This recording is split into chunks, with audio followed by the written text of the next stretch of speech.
We are live, guys. Good evening, everybody. Sorry for the late broadcast. I was having hectic technical difficulties over here on this side. I couldn't get things to work. So I'm so sorry that I'm running late for this particular one. But we are here. We are live with you guys. And it's your fan Q&A session. That's what this is all about. All of you guys get an opportunity to obviously have a chat to us and ask us questions in the live chat, and we will answer your questions. So come straight away to this, and this is what's going to happen. We will give you answer all your questions right now.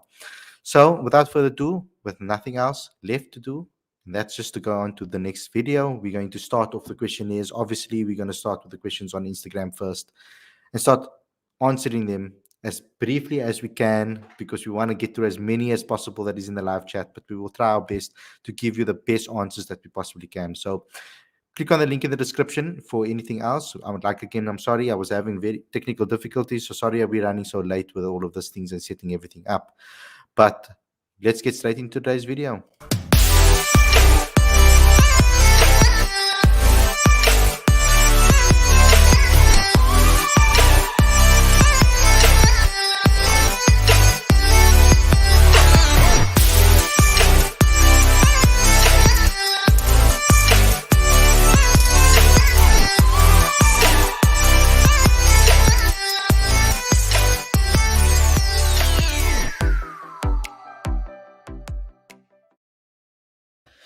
Good evening, everybody, and welcome to Cricket Fanatics magazine. This is your fan Q&A session. I'm your host, Khalid. This is my co-host, Aditya.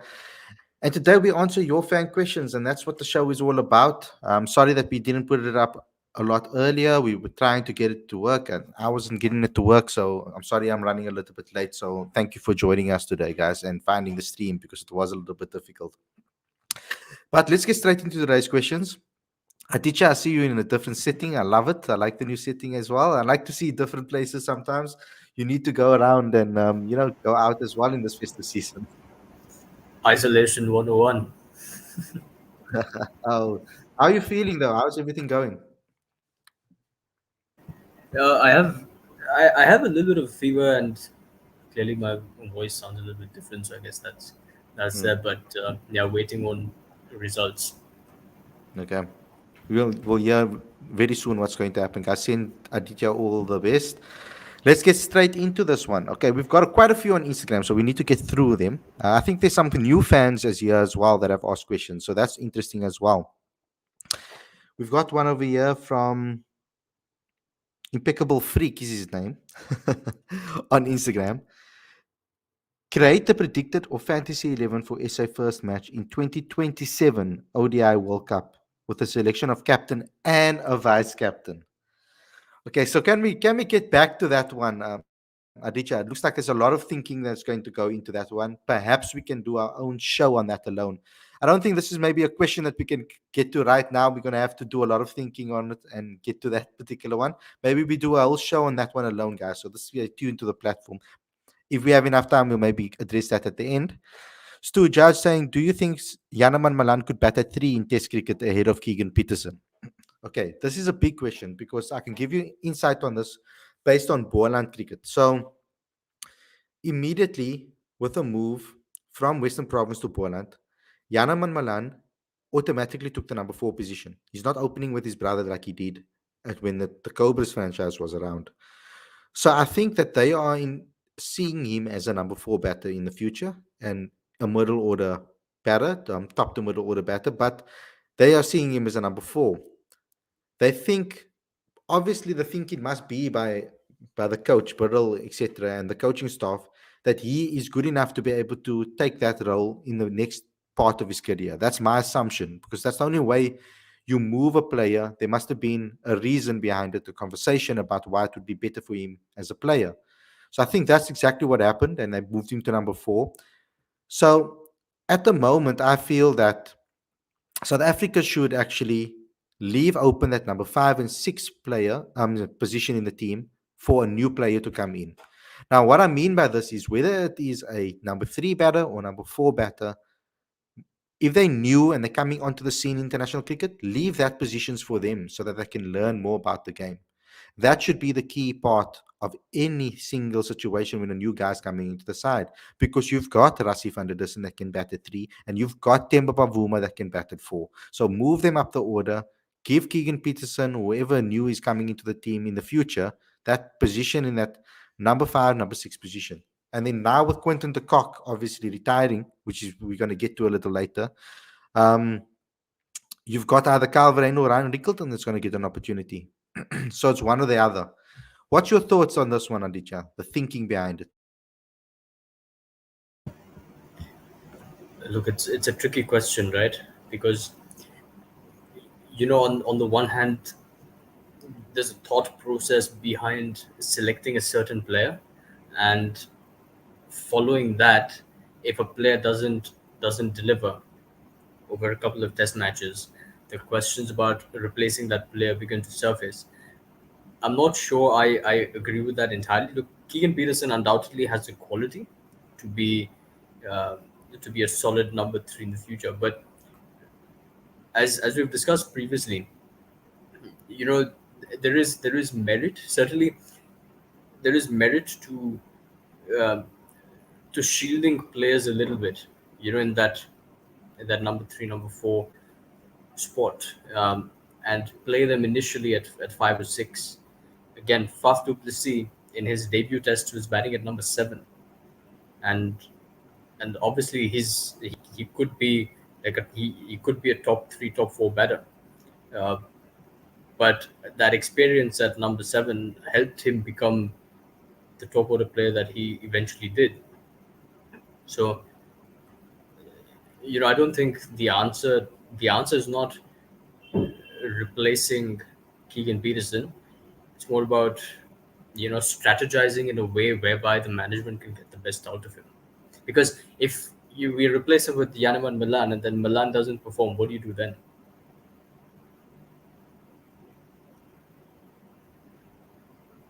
You're on mute, bro.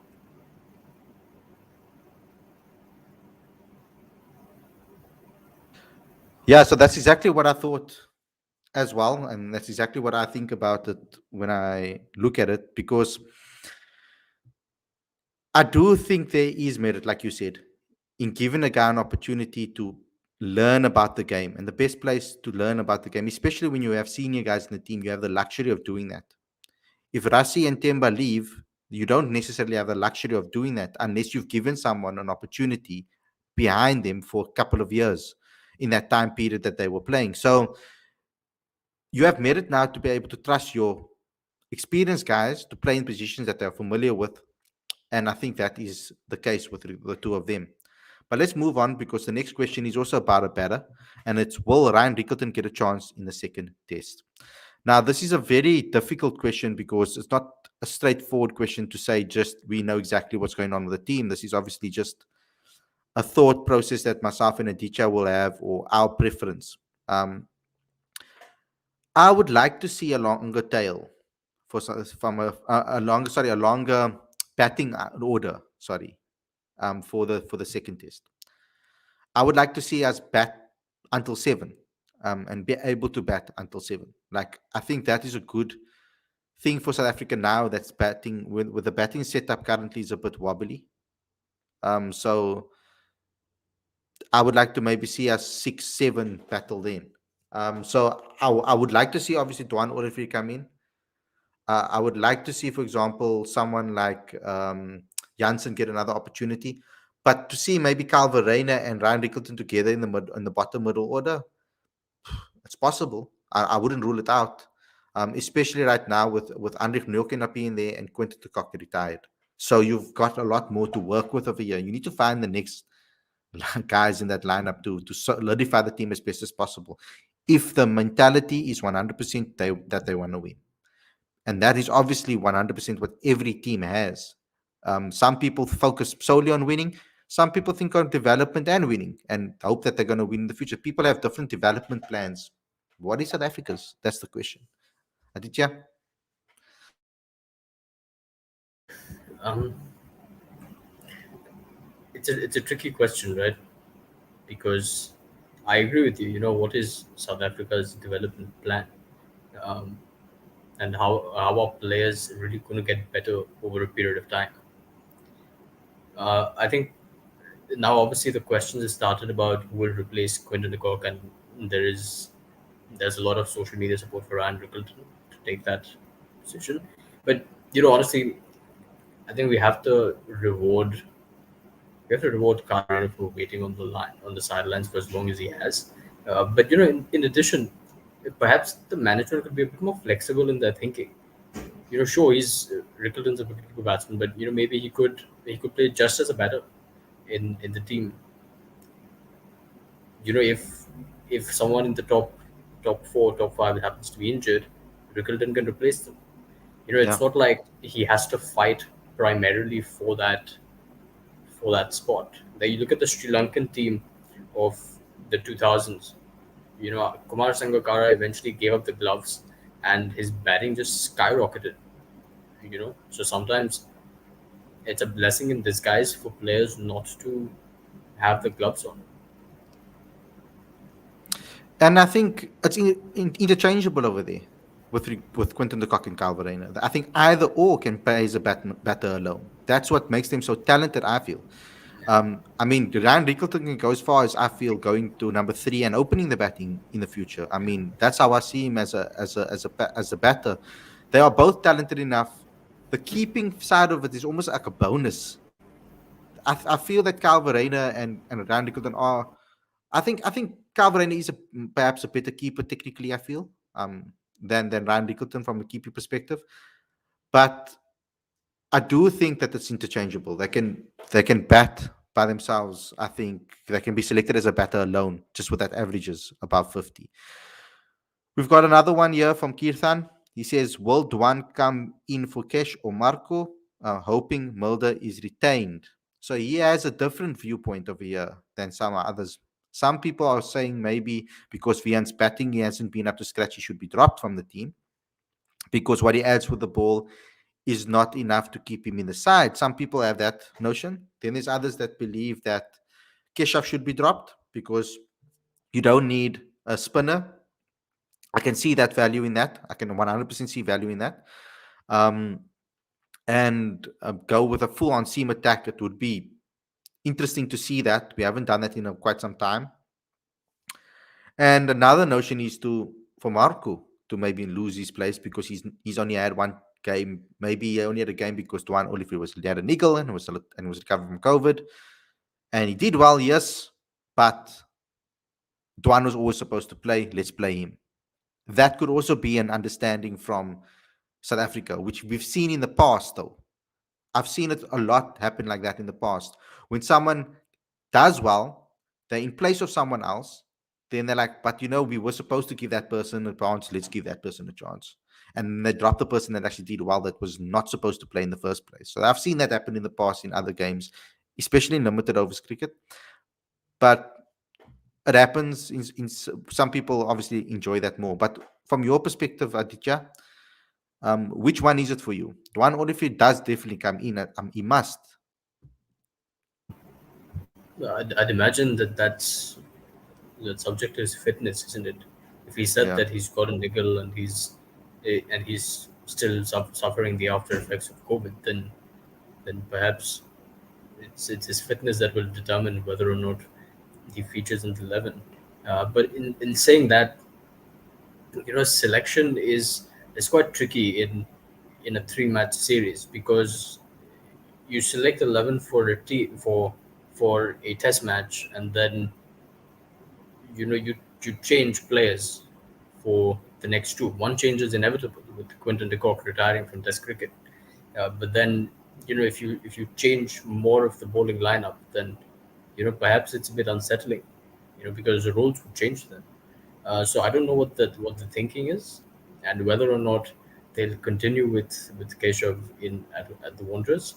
Um, but in an ideal scenario, if Tuan Olivier is fit and he is selected for the Wanderers, having KG, Lungi, Marco, and Tuan would be a handful. I think it will be, especially. I think you got everything in that particular bowling attack as from a seaming perspective. But let's see what they do. Why can't Pavuma? This is from JLJ Jerome. Why can't Pavuma convert his scores into 100? Is it a lack of concentration? So there is a theory that is going around that well, not a theory. It's basically I heard something along the lines of this, and I kind of listened to it, and I was like, okay, cool. I get this understanding or this point of view. It's the notion that Temba Bavuma comes into situations for the Proteas when South Africa are in a lot of trouble.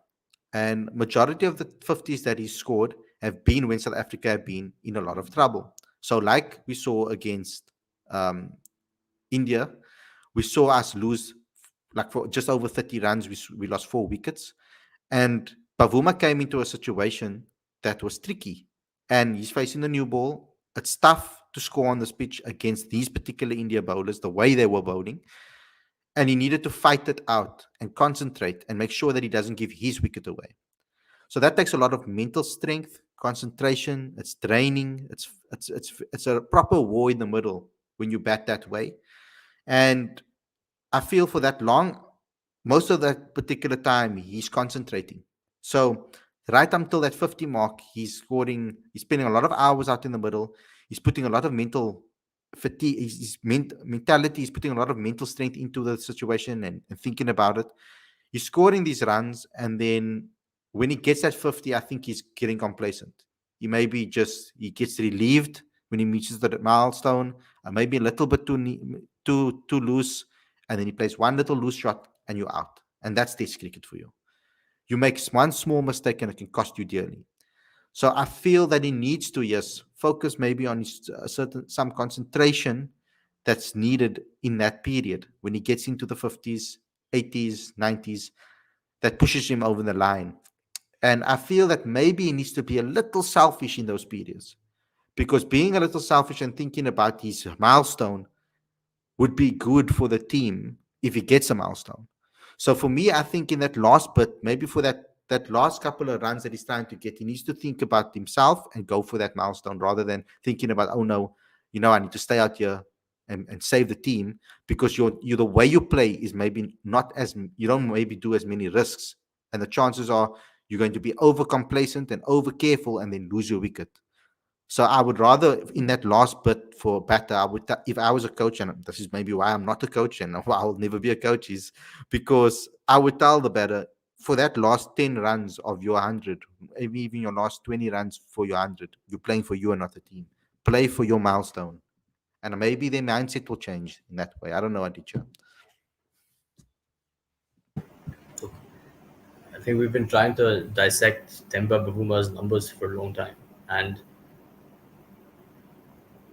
I think the critics, if there's one thing that we need to recognize, is that Temba Bavuma was South Africa's best batter in this test match across both innings.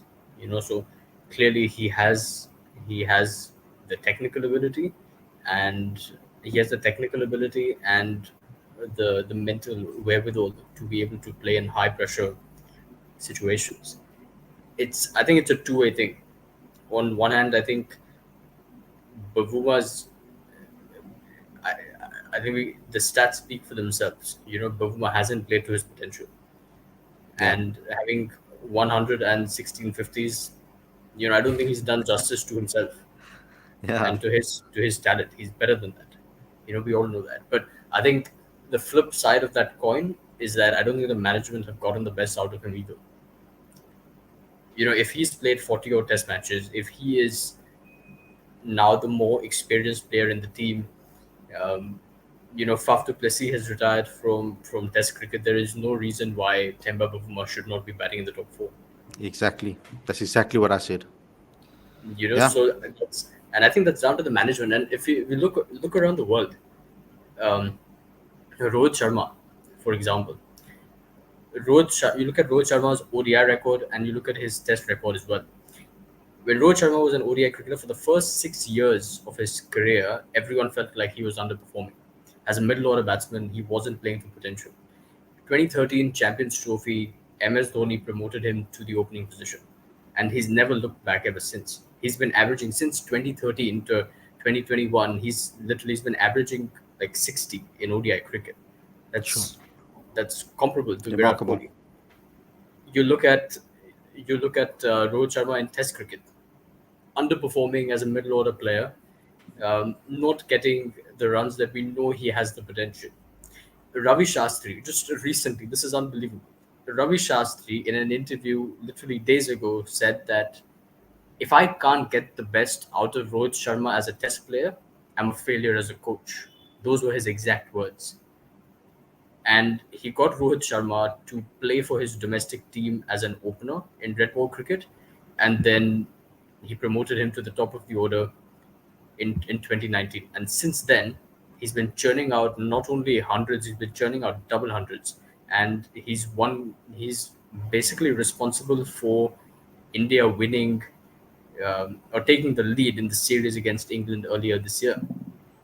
So we so Bavuma obviously needs to elevate his game and add to his tally of hundreds, but at the same time, the management needs to think harder about how to get the best of him as a player also.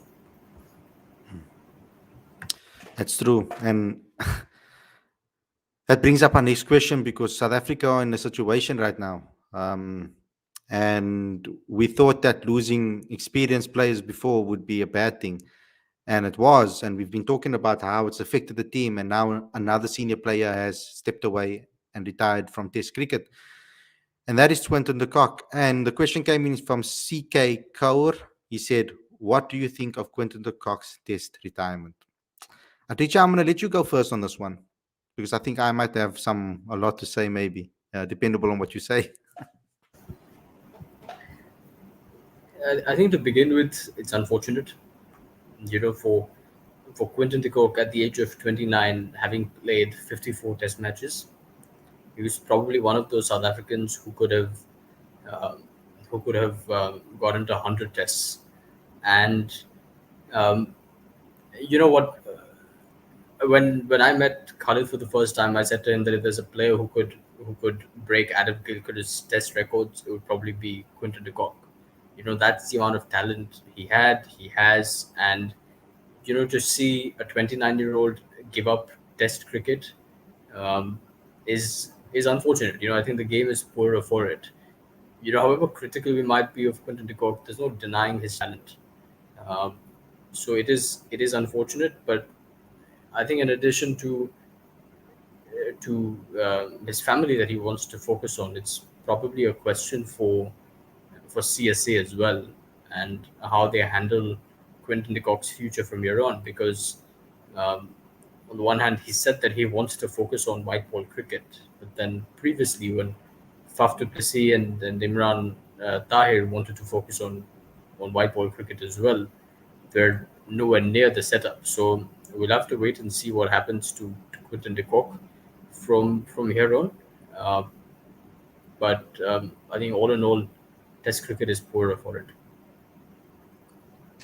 Yes, definitely. I was shocked by the news.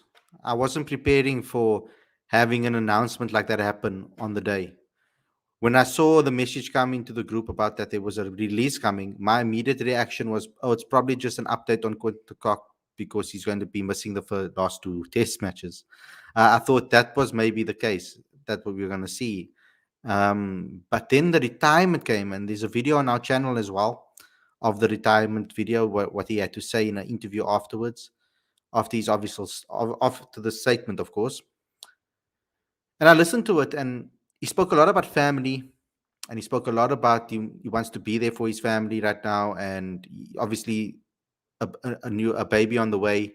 Um, you want to be there as much as you can for your kid, and I fully understand that train of thought. Um, and he will be playing obviously one days and limited overs cricket for South Africa still. So I guess that won't take out as much of his time, but he won't be available probably for the India series ODIs. I don't think if he's going to miss the two tests and he wants to be with his family, I think he'll probably miss in the ODI series as well. Then I would assume. I don't know how long he's going to take off and how long he's going to want to spend time with his family right now. So we'll have to also consider that for the ODIs as well. But what we miss here is we're going to miss someone that we know is a surety. The whole point of our batting lineup, and we've been talking about Quinny not moving up the order for in so many streams. We were talking about him maybe dropping the gloves, moving up the order, or just moving up the order full stop. And some people would say, like, I remember a lot of people used to tell me in the past that they saw Quinton de Kock moving up the order and becoming like a Brian Rada type of player. And I heard that, and I was like, he'd have to adapt his game quite a bit, to be a little bit more patient at the crease as well, and that's something when he plays his game, and that's it. So losing him at the bottom there is losing a safety net, because you know what he will bring, whether it's good or bad. You know what he will bring in that position. You're not just losing a lower order, or you could say lower middle order batter. You were missing one of the best test players that you've had in the last couple of years, and the experience that comes with him, and the stability he gives to the partner on the other end that he's batting with. For a new keeper to be thrown into the deep end like this now, all of a sudden, and this keeper is going to have to play through form, into himself into form. If he doesn't have a good start, then he's going to have to work hard to focus on his batting, and maybe something goes in his, with his constant lacking his concentration in the field. And then if he's focusing on the fielding and being behind the stumps, maybe something in his batting is not going to come right. Keeping in Test cricket is a whole different ball game to keeping at domestic level. It's a whole different intensity. Similarly to a keeper that is keeping in domestic level, the level of bowlers compared to international cricket, it's a whole different ball game. Because Quinny was like a leader behind the stumps too. So you're going to miss that seniority behind the stumps too. So when it comes to giving power with certain DRS calls and etc., um, there's certain things that you're going to have to obviously think about. And it's nice to have a senior person behind the stumps being able to help you out there, and someone that can battle at the bottom of the order that for a fact is going to get you runs majority of the time. That's the pressure that we put on someone like Winnie. We ultimately believe that he should score runs every time he walks to the middle, but now you're left with another unknown. So we're going to be sitting with a very inexperienced middle order, I would say. So it's going to be tough, because now we need to then try and invest in the future and say, guys, the next couple of guys that are going to play, we are going to give you a year to settle in, or 6 months to settle in.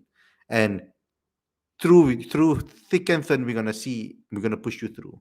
And if then at that point you don't make it, then we will maybe make a change. So all of these things will be going through the coach's head. How are we going to approach this? We don't know what South Africa's identity is, because now we've never been in a situation like this before, where we've lost so many great players in the space of a couple of months. I mean, Faf du Plessis' retirement was tough too when that happened, and this now is happening too. You've lost Amla in the last couple of years. Your openers aren't on form. You've lost Quinton de Kock. You're now sitting with a Rassie van der Dussen out of form. Now you're in the dog box, and now Temba Bavuma is the only one that is in form. So it's a tricky situation that we're looking at over here.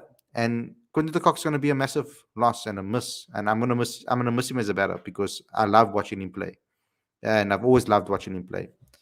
There's a follow-up question to this from Lisa Brunk, and she asks, who would be the best replacement for Quinton de Kock? And I think it's got to be Calvarena as a direct replacement as the keeper. I've seen Cal keep, and I've seen what he can do behind the stumps and how talented he is. And I think the rest of South Africa will also get to see that when he takes the gloves behind the stump, if he does. I do think he's a better keeper than Ryan Rickleton, with regards to technique and experience, etc., and playing as a keeper. I think I wouldn't say, it's difficult to say someone's better than someone else until you've watched them play at the same level for the national side. I think that's when you can really say and really judge. But when it comes to him as a keeper. Carl, I think, is more technical, more technical when it comes to keeping behind the stumps. I know I've spoken to his coach quite a few times, that his private coach, and he's given he's given some insight into the thought process, the technique, the skill of Calvareno. Like there's a lot of like there's small little things. Like for example, instead of diving, you'll maybe double step and then dive. To get to a ball, you will use the dive as a last resort sometimes, only when it's necessary. Like diving shouldn't become a habit. That's how keepers injure themselves, and sometimes you can misjudge it, and you're opening up the opportunity for error more if you dive than if you are doing the technique right. So I don't know. Calvert is a very good keeper, I feel, and he should be in there, but there should be space for Ryan Nicholton as well. I think we need to bolster our batting.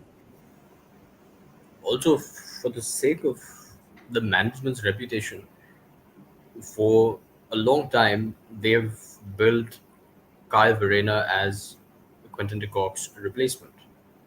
So now, if they don't replace Quinton de Kock with Kyle Verena, everyone's going to be questioning the management's decision to announcing him as a replacement in the first place. So I don't think that the management can afford that um, at this point. But yes, in saying that, I agree with you. I think there should be place for Ryan Rickelton, and maybe it's not a place behind the stumps, but just purely as a batter, that'd be useful. Yeah. So, guys, thanks a lot for tuning in. I think that's all the questions that we've had. Thanks a lot for tuning in for the show. Like I said, I'm sorry for the delay, that we were a little bit delayed today, but we got you your show. I just want to say thank you a lot to everybody for this amazing year. I've enjoyed every single stream that I brought you guys. Oh, come on. Sometimes you do get under my skin, and you guys know that we have a little bit of fight sometimes, or we argue in the live chat with us sometimes, but we're all a big happy family. I feel we all a family, and that's what families do. They disagree, they agree. And I want to say that Cricket Fanatics magazine is all about the fans. It's a platform for fans to express their views. This is not a channel that is only about my views and we just pushing my narrative. Everybody gets an opportunity to speak their own mind. You can ask Aditya. I'm not controlling him with nanotechnology, and I'm not controlling him with something that is in his brain that making him say what he wants. He said to say what he wants. We maybe if he said something we didn't like, we'll maybe discuss it later and have a little bit of a debate over WhatsApp about things or over voice note. But we're allowed to have our own opinions, and that's the way it is, and that's the way all of you guys should be. So if you ever want to have a say, you determine the narrative. It's your narrative that you're telling. This is a fans channel. This is about you guys. We are all fans, and we're here just to give you the best experience talking about cricket. I wanted to feel like you are sitting with your friends or your family members talking about this beautiful game that we love. And that's how I want our streams to be. And so, with that note, thanks a lot, guys. Happy New Year. I hope you have an excellent New Year. I hope you get all the things that you dreamed of and wished for, and that it's a much more successful 2022 than it was at 2021. Thanks a lot to everybody for tuning in and coming to the show. Aditya, do you have any last words for the last show of the year? Happy New Year to everyone. May you all be safe and healthy, and may we all collectively take South Africa and the cricket ecosystem in the country to greater heights in the following year. Whatever we may say of South African cricket, I think we all love it, and we all love cricket in general. So anything we do is to serve the game, and I hope you all enjoy all the content that we bring to you in 2022. So thanks a lot for watching, guys. Don't forget to subscribe to everything on this channel. Subscribe to our Facebook, Twitter, Instagram, YouTube. We even have a TikTok account. Don't worry, it's not me doing dances over there. It's just short clips that we find from different shows, etc. That's to keep you guys updated. Um, and to subscribe to Cricket Fanatics magazine monthly. Every issue is 100% free, straight into your inbox, including all back issues. And that's the link in the description. You can click that and you go straight to it. Thanks a lot for watching, everybody. And I hope you enjoyed this episode. It's the last one of the year. Just enjoy it as much as you can for all of us, and have us in your prayers when that the clock strikes midnight. All the best, guys, and Happy New Year.